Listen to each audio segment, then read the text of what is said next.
ये कहानी है दो दिग्गज नामों की, एक अपमान की, एक बदले की और उस जुनून की जिसने ऑटोमोबाइल इतिहास को आज के बाद शायद हमेशा हमेशा के लिए बदल कर रख दिया।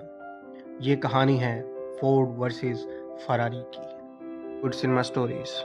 ये वक्त होता है सन 1963 का, जब फोर्ड कंपनी की गाड़ियों की सेल बहुत ज़्यादा कम हो गई है। फोर्ड कंपनी के मालिक हेनरी फोर्ड सेकंड इस बात से बहुत परेशान होते हैं और अपने वर्कर्स को कहते हैं कि फोर्ड कंपनी बहुत जल्दी दिवालिया होने वाली है। अगर तुम चाहते हो कि तुम्हारी नौकरी बची रहे तो मेरे पास कोई आइडिया लेकर आओ। फोर्ड कंपनी का वाइस प्रेसिडेंट ली हेनरी फोर्ड सेकंड और बाकी बोर्ड मेंबर्स के पास जाता है और उन सबको सजेस्ट करता है कि अगर हमें अपनी गाड़ियों की सेल बढ़ानी है तो हमें फेरारी की तरह कार रेस में हिस्सा लेना चाहिए। इन्होंने लगातार 4 बार 24 आवर्स ले मांस रेस को जीता है। ये रेस लगातार 24 घंटों तक चलती है। लियो, जो कि इस कंपनी का सीनियर एग्जीक्यूटिव है, वो ली की बात से इत्तेफाक नहीं रखता। वो कहता है कि फेरारी जितनी गाड़ियां साल में बनाती है उतनी गाड़ियां हम एक दिन में बनाते हैं।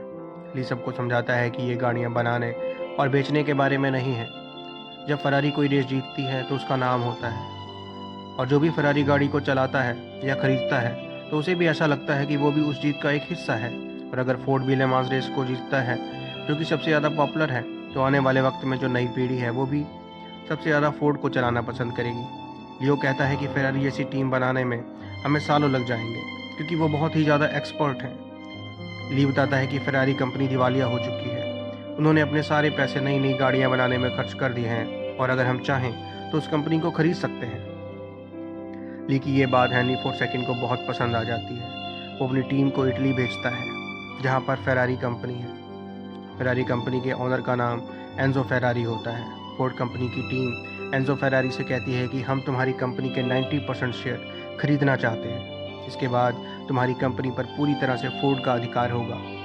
एंजो फेरारी कहता है कि इसका मतलब ये है कि मैं ले मांस रेस में भी हिस्सा नहीं ले पाऊंगा। उसे बताया जाता है कि आप उस रेस में हिस्सा नहीं ले पाएंगे। इस बात से उसे बहुत गुस्सा आता है। रेसिंग उनके लिए सिर्फ बिजनेस नहीं थी, वो उनका जुनून था, उनकी पहचान थी।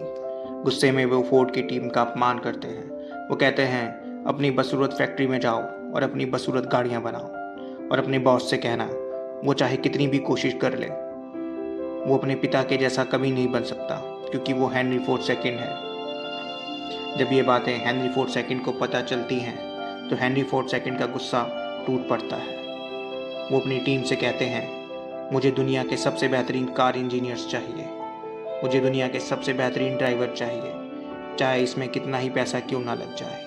अब हम भी रेसिंग कार बनाएंगे, ले मांस में हिस्सा लेंगे और फेरारी को उसी ट्रैक पर हराएंगे और इस रेस को मैं खुद जाकर देखूंगा। इसके बाद फोर्ड कंपनी का वाइस प्रेसिडेंट ली एक ऐसे इंसान के पास जाता है जो असंभव को संभव बना सकता था, जिसका नाम होता है कैरोल शेल्बी।